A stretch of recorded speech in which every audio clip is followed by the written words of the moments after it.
En el Antiguo Testamento, busque el libro de Nehemías. Y quiero que notemos lo que considero el versículo que marca la pauta para todo este libro.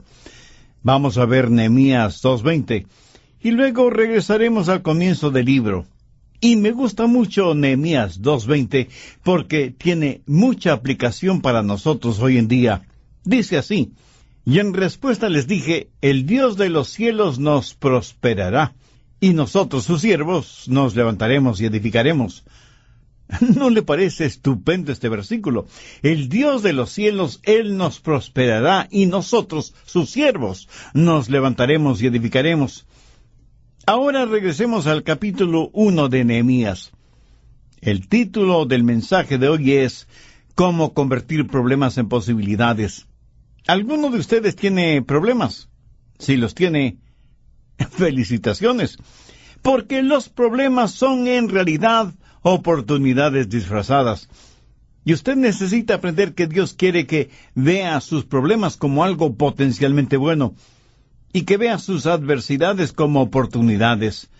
Un cristiano no es alguien que ve una dificultad en cada oportunidad, sino lo contrario, ve una oportunidad en cada dificultad. Al estudiar el libro de Nehemías, o cualquier otro libro de la Biblia, si usted quiere entender la palabra de Dios, hágase las siguientes 3 preguntas. Primera, ¿qué significó entonces? O sea, que debe estudiar el contexto histórico. Segunda, ¿qué significa ahora? O sea, tómalo del pasado y lo ubica en el presente. Tercera, ¿qué significa para mí personalmente? Si usted estudia la Biblia de esta manera, la palabra de Dios se volverá vida en su vida y será un libro de vital importancia para usted. De esa manera vamos a estudiar Nehemías. Lo que significó entonces, lo que significa hoy, y lo que significa para nosotros en forma personal. Y ya sea que corporativamente o individualmente busquemos el transformar problemas en posibilidades, vamos a descubrir que Dios tiene un maravilloso plan para nosotros. Hay 3 pasos de preparación si deseamos hacer algo significativamente glorioso en el nombre de Jesús. 3 pasos para alcanzar el máximo potencial. Primero, visualizar. Nehemías 1, los 3 primeros versículos. Palabras de Nehemías, hijo de Acadías.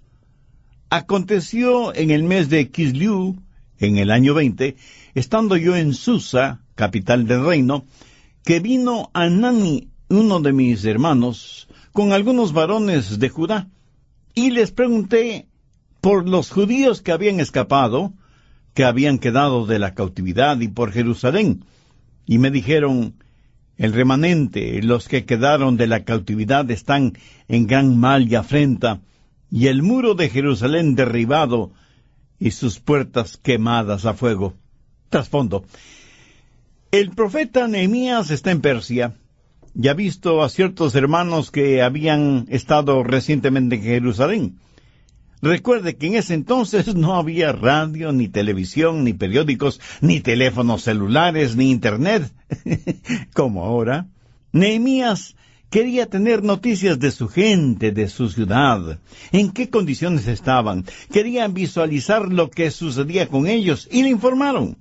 Yo estoy seguro que con lágrimas en los ojos le dijeron, oh, Nehemías, te será difícil creer la degradación, la desolación, el peligro y la pobreza en que ha caído la ciudad.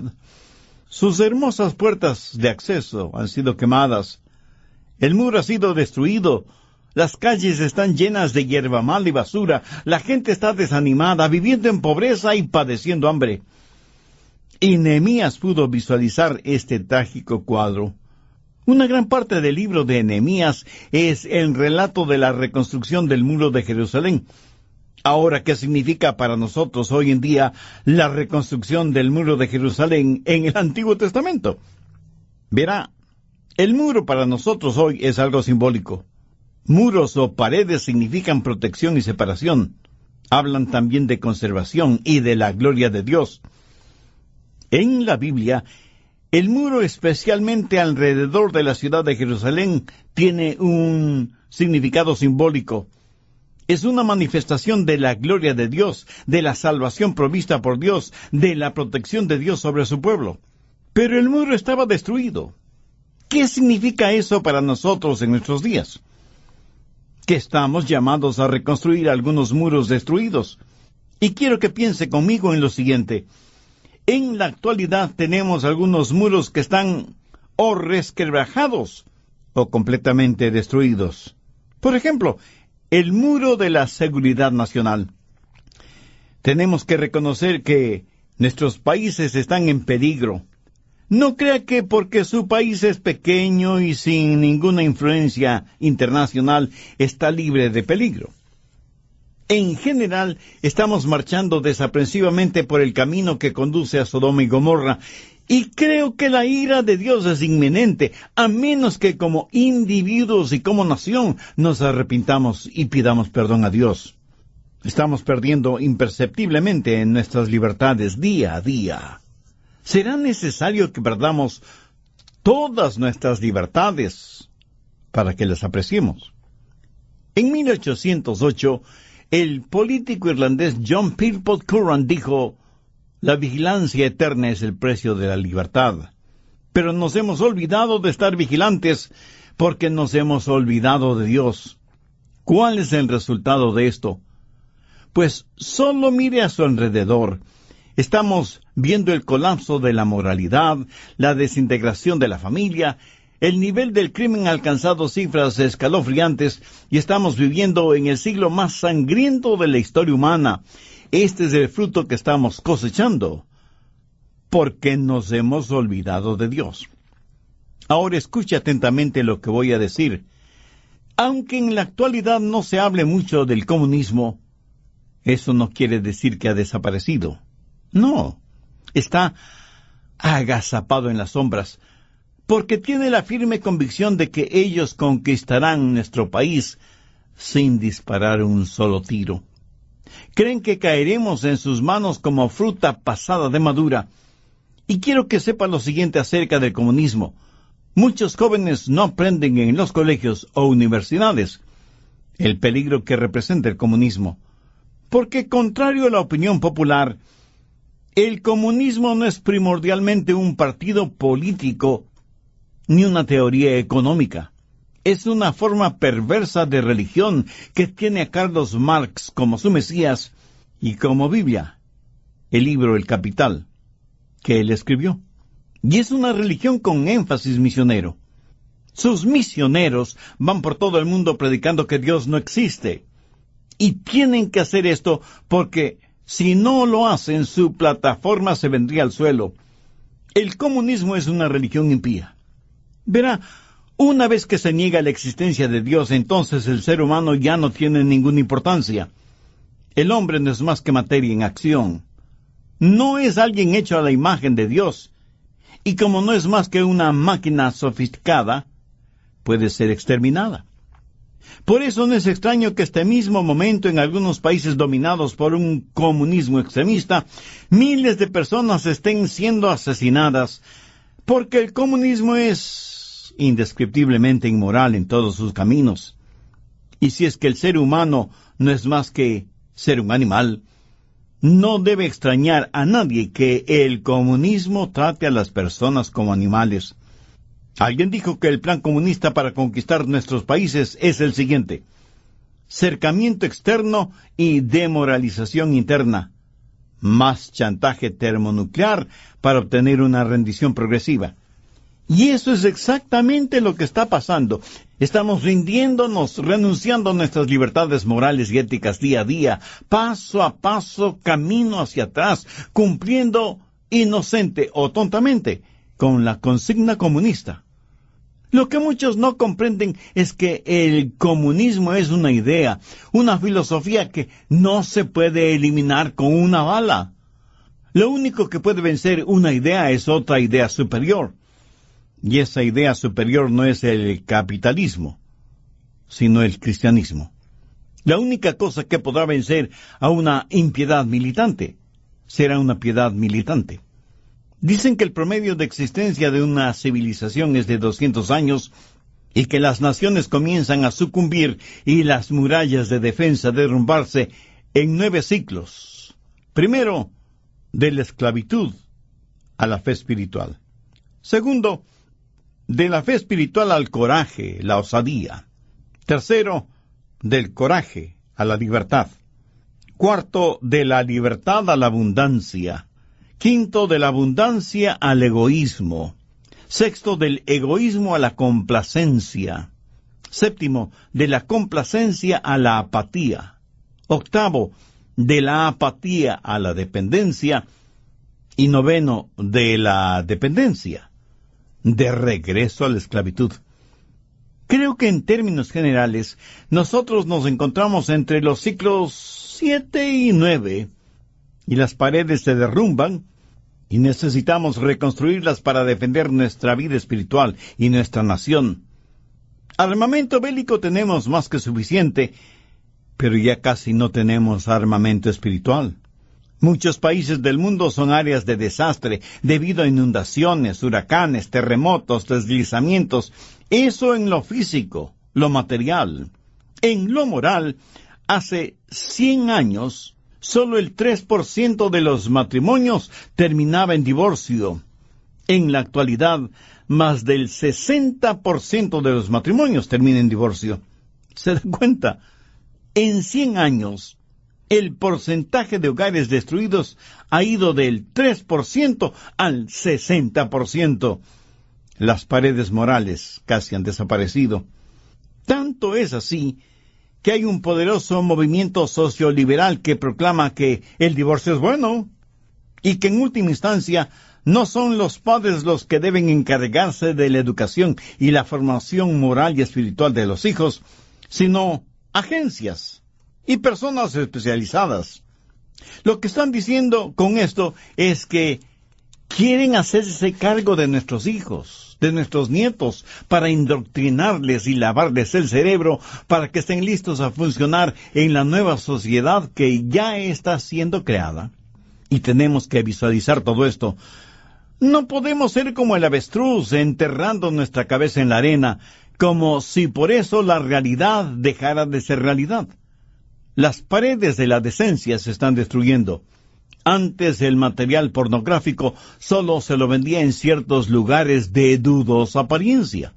Hoy encontramos material pornográfico en cualquier lugar de revistas, en librerías, en los aeropuertos y en la actualidad en la Internet, por supuesto. Ya nada nos sorprende ni nos llama la atención. Y aquello que antes nos hacía sonrojar, viéndolo en los demás, hoy nos divierte. Lo que era malo hasta hace unos pocos años atrás, ahora es bueno y aceptable, y pavimenta así el camino para las cosas peores que vendrán en el futuro desde el punto de vista moral y ético. Tal parece que ya hemos llegado al fondo del tacho de la basura moral y espiritual.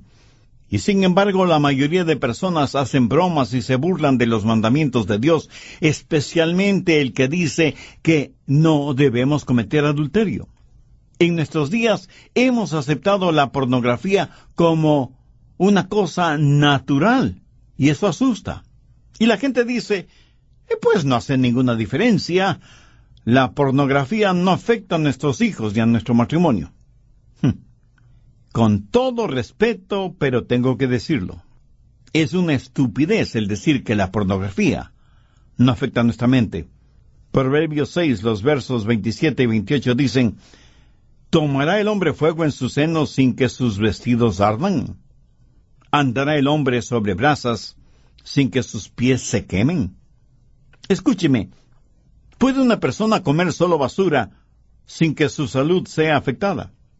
Dicen que lo que nosotros o nuestros hijos miran en el cine o en la televisión no nos afecta en nada. Si eso es cierto, ¿por qué la industria y el comercio invierten millones de dólares en propaganda si las personas que miran y escuchan esas propagandas no van a ser afectadas o influenciadas de ninguna manera?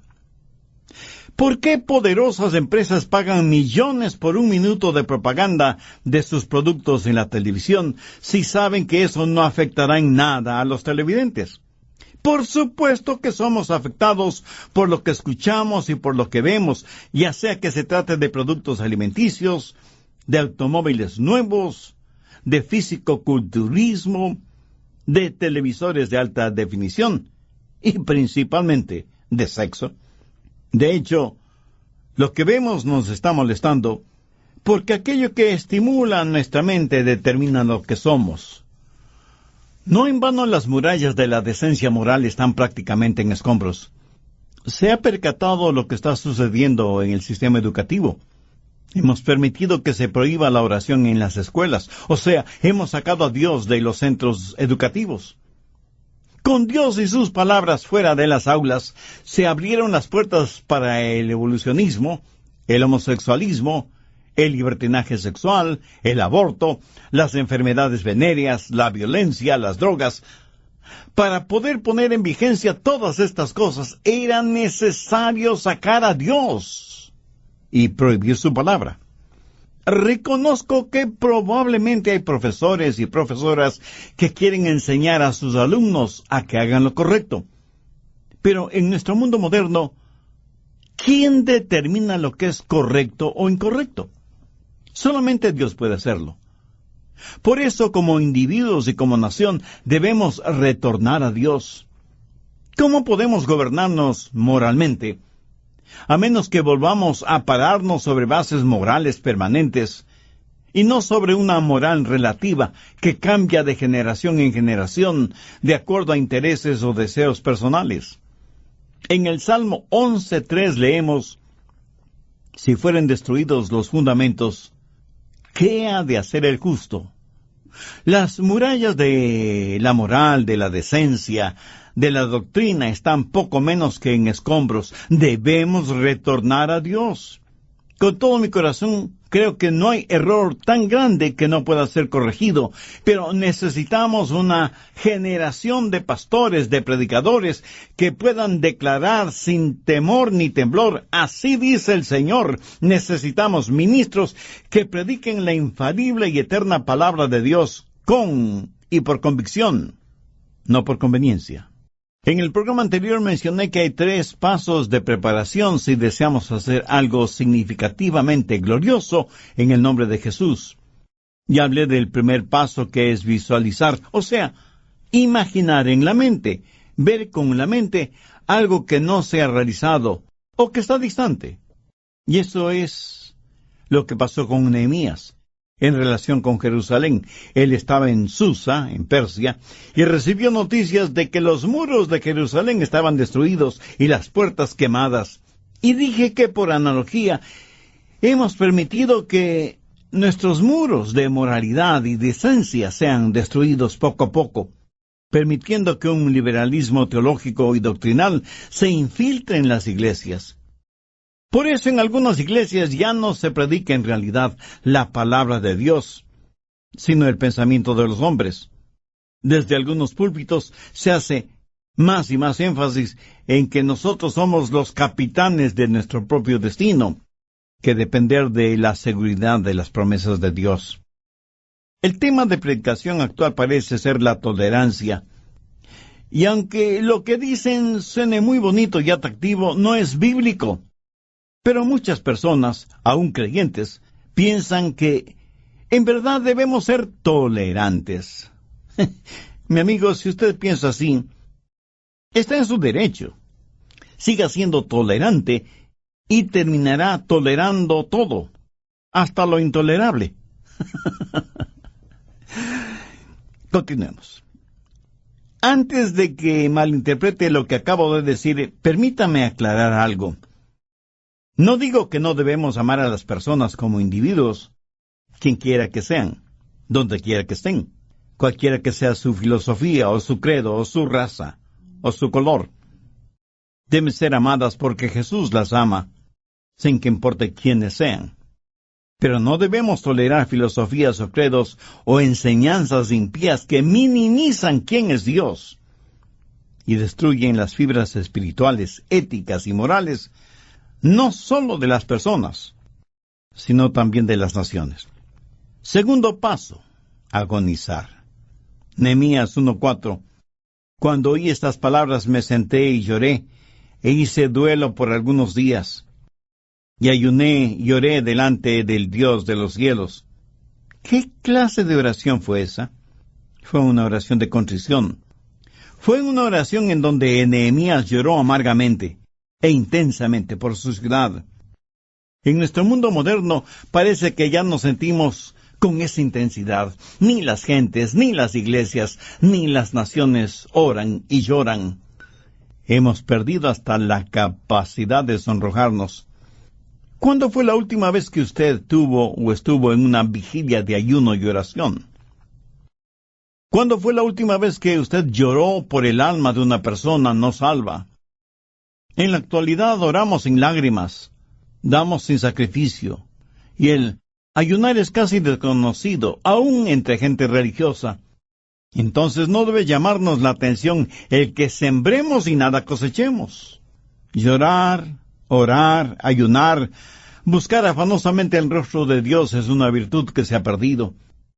Y no hay forma de regresar a Dios a menos que comencemos a orar con contrición, con quebrantamiento interior. Pero la oración de Nehemías no solo fue de contrición, sino también de confesión. Mire lo que dice en el verso 6. Esté ahora atento tu oído y abierto tus ojos para oír la oración de tu siervo, que hago ahora delante de ti día y noche, por los hijos de Israel, tus siervos, y confieso los pecados de los hijos de Israel que hemos cometido contra ti. Sí, yo y la casa de mi padre hemos pecado. Esta confesión en oración fue nacional y personal. Nehemías dijo, Israel ha pecado y yo he pecado. Amigos que me escuchan, debemos orar por nuestras ciudades, nuestros países. Debemos arrepentirnos en forma nacional, pero esto no nos será posible, a menos que primero nos arrepintamos en forma personal. Veamos los versos del 8 al 10. Acuérdate ahora de la palabra que diste a Moisés tu siervo, diciendo, si vosotros pecareis, yo os dispersaré por los pueblos, pero si os volviereis a mí, y guardareis mis mandamientos, y los pusiereis por obra, aunque vuestra dispersión fuere hasta el extremo de los cielos, de allí os recogeré, y os traeré al lugar que escogí para hacer habitar allí mi nombre. Ellos pues son tus siervos y tu pueblo, los cuales redimiste con tu gran poder y con tu mano poderosa. Mi amigo, la oración no es para cambiar los designios de Dios, sino más bien pidiendo ayuda para cumplir su voluntad. Encuentre una promesa de la palabra de Dios que signifique algo que Dios quiere que usted haga y póngase a hacerla, póngase en acción. La oración de Nehemías fue una oración de contrición, de confesión, de confianza y de entrega. Veamos el verso 11. Te ruego, oh Jehová, esté ahora atento tu oído a la oración de tu siervo y a la oración de tus siervos, quienes desean reverenciar tu nombre. Concede ahora buen éxito a tu siervo, y dale gracia delante de aquel varón, porque yo servía de copero al rey. Nehemías tenía un trabajo muy importante. Era copero de este rey. Un rey rico, importante, y se daba el lujo de tener un copero que todos los días venía trayendo para el rey vino y deliciosos bocaditos. Ser copero del rey era un trabajo muy importante y muy bien remunerado, porque tenía que estar con el rey siempre, aun en los momentos más personales, a menos que el rey manifestara lo contrario. Por lo tanto, Nehemías estaba ajeno a la pobreza, a la degradación y a la destrucción detrás de las murallas de Jerusalén. Estaba cómodo y tranquilo en el palacio, desempeñando fiel y honestamente su trabajo. Pero Dios tenía planes especiales para él. Cuando Nehemías tuvo noticias de lo que sucedía en Jerusalén, se dijo, por la gracia de Dios voy a involucrarme en esa obra. Dios, sé que me estás llamando, y sé que prosperarás la obra que me has confiado. No me importa abandonar la comodidad, riqueza, e influencia que tengo aquí en el palacio. Quiero entregarme por completo de tu voluntad. Tercer paso, organizar. La gente a veces se vuelve tan espiritual que fracasa en hacer cosas prácticas. Lo extraordinario de Nehemías es que él fue profundamente espiritual e intensamente práctico.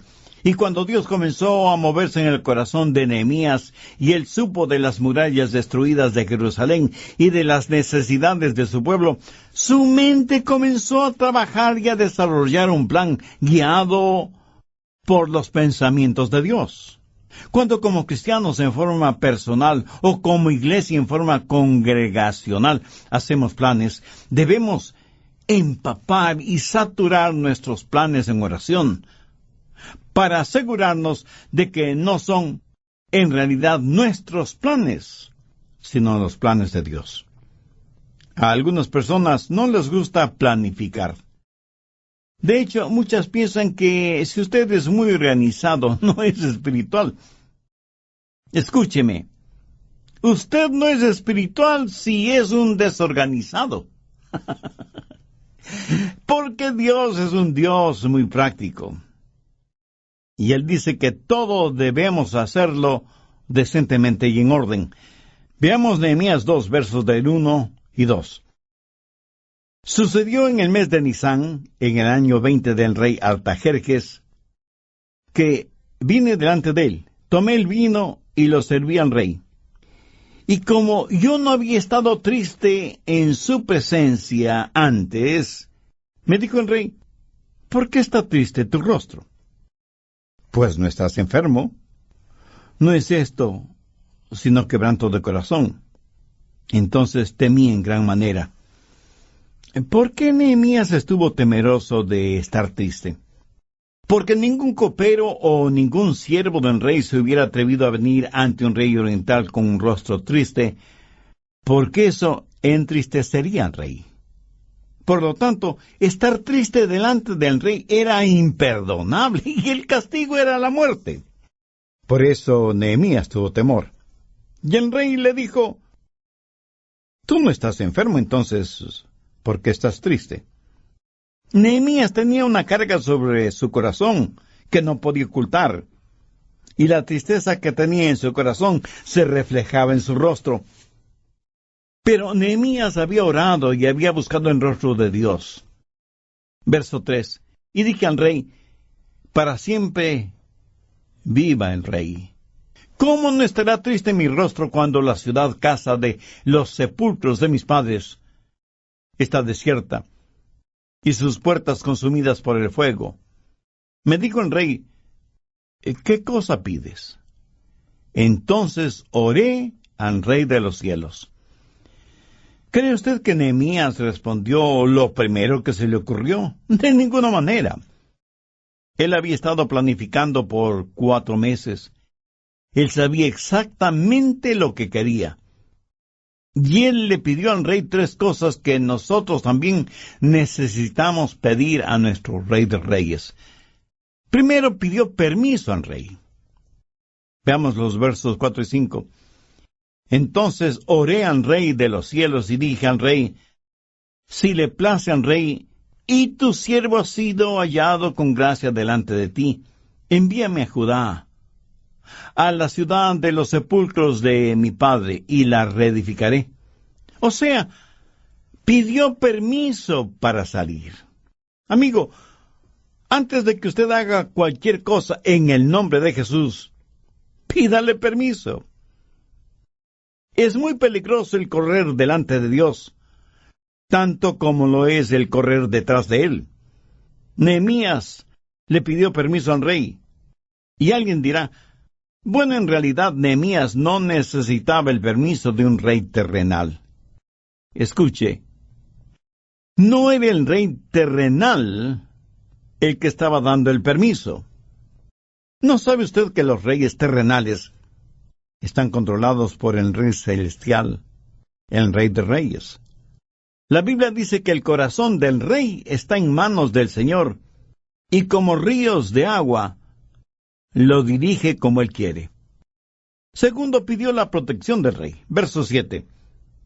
Además, dije al rey, si le place al rey, que me den cartas para los gobernadores al otro lado del río, para que me franqueen el paso hasta que llegue a Judá.